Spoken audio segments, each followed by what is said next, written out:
Are پار نہیں کرنا ہے. مارو پھاڑ دو، مارو پھاڑ دو، پورے جسم سے خون بہنے دو، خون بہ کے مرنے چاہیے. تم سمجھتے ہو کہ اسلام کے لیے 1 گھنٹہ آ کے بیٹھ گئے، جمعہ کی نماز پڑھ لیے، تو اس کے بعد ہم نے تھوڑا سے اس سے پہلے یا اس کے بعد میں تھوڑے سے درود پڑھ لیے، تھوڑی سی نمازیں اور پڑھ لی، تو ہم سمجھ ہم نے کیا کچھ کر دیا اسلام کے لیے. او ہو اسلام تو ہم نے ہی بچایا ہے. کبھی اسلام کے لیے ایک آدھ جگہ پہ منہ کھولنا پڑ گیا جبکہ آپ پورے لوگ آپ کے ساتھ میں ہیں، تب آپ سمجھ رہے کہ آپ نے ہی اسلام کو بچایا. یہ شیطان کے دھوکے ہیں، ورنہ بچایا تو ایسے لوگوں نے تھا. سولی پہ چڑھ کے پتا ہے سولی پہ چڑھنے کے بعد حضرت خبیب کا کیا حال تھا؟ وہ پوچھتے ہیں نا کیا کوئی آخری خواہش، ان سے پوچھا گیا کوئی آخری خواہش؟ کہنے لگا ہاں. کیا خواہش ہے؟ کہنے لگا مجھے میرے رب کے آگے 2 رکعت نماز پڑھنی، مجھے میرے اللہ کے آگے 2 رکعت نماز پڑھنی. حضرت خبیب نے جلدی جلدی سے 2 رکعت سولی پہ، مطلب پورا تخت ہے نا، سب پورا مکہ دیکھ رہے ہیں، وہاں انہوں نے نماز پڑھی، کافروں کے ہجوم کے سب اس پہ ہنس رہے ہیں لوگ. کفار ان کا مذاق اڑا رہے ہیں، وہ رکوع کر رہے ہیں مذاق اڑا رہے ہیں، وہ سجدے میں مذاق اڑا رہے ہیں. تم پہ کون ہنسنے والا ہے یار؟ پھر بھی کیوں مسجد میں بھاگے ہو؟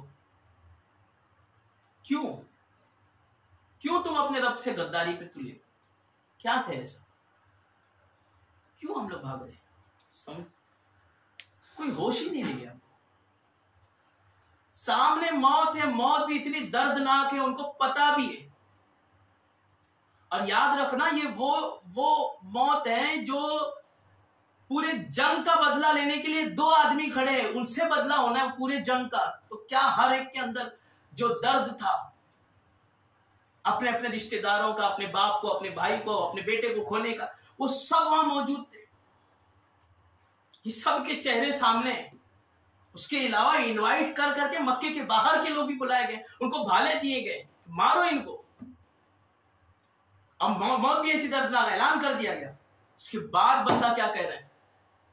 مجھے اپنے رب کے آگے جھک لینے تو 2 رکعت نماز. آخری خواہش تھی تو مان لیے، 2 رکعت نماز جلدی جلدی پڑھی.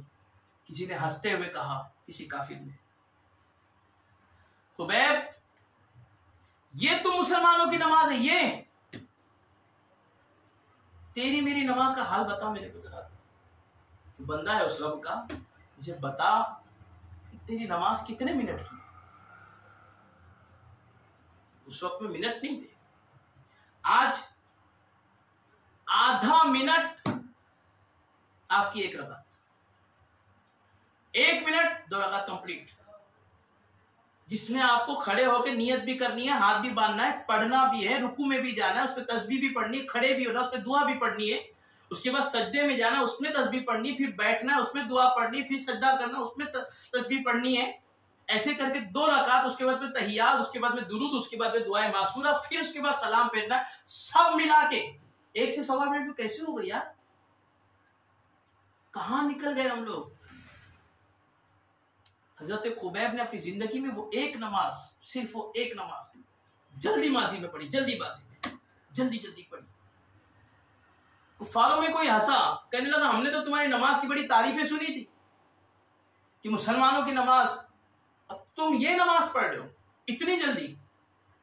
ہم کو تو کچھ خاص بات نظر نہیں آئی اس میں. خبیب کہنے لگے اگر میں ویسے پڑھتا جیسا میرے نبی نے سکھائی ہے، جیسا کہ میں نبی کے سامنے پڑھتا آرام سے دل لگی کے ساتھ، تو تم کفار جو اتنے سارے میرے رکوع پہ، میرے سجدوں پر ہنس رہے تھے، پھر تم یہ بات بھی بناتے کہ خبیب ڈرا ہوا ہے، دیکھو آرام سے پڑھ رہے ہیں موت کے ڈر سے. اور یاد رکھنا میں مومن ہوں، میں مسلمان ہوں، موت سے ڈرتا نہیں، اگر وہ موت اللہ کی راہ میں آ رہی، موت سے ڈرتا نہیں. حضرت خبیب، حضرت زید نے 2 رکعت نماز پڑھی. ان کو باندھ دیا گیا ہاتھ اور پیروں سے، ہر جگہ پہ مارا گیا. جب مارا جا رہا تھا، حضرت خبیب کبھی قرآن پڑھتے تھے، کبھی عربی کے اشعار پڑھتے تھے، روتی بھی اشک بار آنکھوں سے. درد وہ گلٹ والا درد نہیں، وہ جو زخم لگ رہے تھے ان کے درد سے جب آنسو نکلتے آنسو نکلتے ہیں، کہتے ہیں خدا اے اللہ تیرا شکر ہے کہ یہ آنسو تیرے لیے جو درد میں سہ رہا ہوں، تیرے دین کے لیے جو درد سہ رہا ہوں، اللہ تیرا شکر ہے کہ تو نے یہ آنسو بہانے کا مجھے موقع دیا ہے۔ اس حالت میں ان کے یہ الفاظ تھے، الگ الگ شکرانے انہوں نے ادا کیے، اور پھر جب ایک دم سے نڈھال ہو گئے، لہو لہان ہو گئے، اوپر منڈی اٹھا کے دیکھے، ایسے چہرہ اٹھا کے چاروں طرف، کوئی ایسا ان کو نظر نہیں آیا جو ان سے محبت کرنے والا ہو، جو ان کا کوئی راز رکھ سکتا ہو، کوئی ان کا کام کر سکتا ہو۔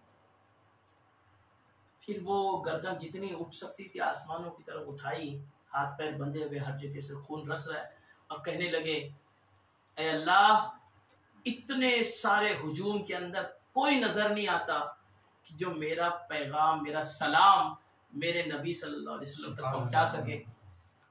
اے اللہ، یہاں کوئی نظر نہیں آتا، میں تجھ پر چھوڑتا ہوں، تو میرا سلام میرے نبی تک پہنچا دے۔ جس وقت وہ یہ کہہ رہے تھے نا، اس وقت میں حضور صلی اللہ علیہ وسلم کے سامنے سب صحابہ بیٹھے تھے، حضور بیان کر رہے تھے، اچانک سے بیان روکا، حضور نے روتی ہوئی آنکھوں سے اچانک سے رونے لگی، روتی ہوئی آنکھوں سے، مدینے میں کہہ رہے ہیں، یہ ظلم مکے میں ہو رہا ہے، روتی ہوئی آنکھوں سے حضور نے کہا وعلیک السلام، وعلیک السلام۔ صحابہ نے پوچھا یا رسول اللہ آپ رو کیوں رہے ہیں، سلام کا جواب کس کو، کوئی فرشتہ آیا؟ کہنے لگے نہیں، میرے رب نے میرے خبیب کا سلام مجھ تک پہنچایا، وہ اس وقت موت کے کگار پہ ہے، اس کا محبت بھرا سلام مجھ تک۔ حضرت خبیب روتے روتے انہوں نے حضور کو سلام عرض کی، روتے روتے اللہ کی بارگاہ میں مناجات کر رہے تھے، دعائیں کر رہے تھے، اور ایسی حالت میں حضرت زید کا پہلے ان کی شہادت ہوئی۔ حضرت خبیب کیونکہ جاندار زیادہ تھے نا، تو زیادہ مضبوطی سے، تو ان کو اور بھی زیادہ ظلم و ستم، اور بھی زیادہ ظلم و ستم، یہاں تک کہ کافروں میں سے جو بہت سخت گیر تھے نا وہ آگے رہ گئے، اور کچھ کافر پیچھے ہو گئے، ان کو بھی کہیں نہ کہیں انسانیت جاگ گئی کہ اس حال میں کیا مانا جائے، جسم میں اتنے کٹ اور اتنے فٹ لگے ہوئے تھے، ان کو بھی رحم آ، کچھ پیچھے ہو گئے، جن کو رحم نہیں آیا وہ نہیں آیا، مارا، انہوں نے مارا۔ اور سب بالکل اخیر میں جملہ یاد رکھنا، اب جو بول رہا نا وہ سنو، اب جو بول رہا وہ سنو، کبھی کوئی اٹھ کے حضور کی برائی، کبھی کوئی اٹھ کے حضور کی برائی، وہاں پہ تو حضور کی گستاخی کا پہلو بھی نہیں تھا، مطلب گستاخی نہیں تھی، ڈائریکٹ کوئی بہت زیادہ بدتمیزی کے الفاظ بھی استعمال کیے گئے تھے۔ کسی نے کہا کافروں میں سے خبیب کا مذاق اڑانے کے لیے کہ خبیب، آپس میں بات کر رہے ہیں کہ خبیب کو نا اب ریلائز ہو رہا ہوگا، اب اس کو احساس ہو رہا ہوگا کہ کاش اس نے، کیونکہ اتنے جسم سے خون بہ گئے، اتنا نڈھال ہے نا، اب اس کو لگ رہا ہوگا اتنے ظلم کے بعد کہ کاش میں محمد کا کلمہ نہ پڑھتا معاذ اللہ، اور محمد یہاں پہ اس کی جگہ پہ کھڑے ہوتے۔ کیوں خبیب؟ ایسا ہی ہے نا۔ تو خبیب اس حالت میں، جبکہ ان کے الفاظ صحیح سے ادا نہیں ہو پا رہے تھے، آواز لڑکھڑا چکی تھی کمزوری سے، اس حالت میں جذبے میں آ گئے، جذبے میں آئے اور کہنے لگے میرے نبی تو وہ نبی ہیں جن کے تلووں میں اگر ایک کانٹا چبھ جائے نا تو خبیب جیسے 1000 کی جان پہ قربان ہو، موت کے قریب بندہ یہ کہہ رہا ہے۔ یہ ہے عشق رسول، وہ نہیں ہے جو ہم خالی میلاد میں نبی کا دامن نہیں چھوڑیں گے، لگاؤ نعرے، نعروں سے جذبے جاگتے ہیں، مگر جذبہ وہ صرف آدھے گھنٹے کے لیے کیوں ہے؟ کیوں ایسا ہے؟ یہ سوچنے کی بات ہے۔ یہاں میلاد النبی اور جلوس ختم نہیں ہوا، یا کبھی کبھی تو میلاد کے اندر ہی ہم لوگ گالیاں دے رہے ہیں، نمازیں چھوڑ رہے ہیں، سب کر رہے ہیں، کہاں ہے نبی کا دامن؟ یہ خیالوں کی باتیں ہیں۔ اللہ تعالیٰ حضرت خبیب جیسا جذبہ ہم سب آمین۔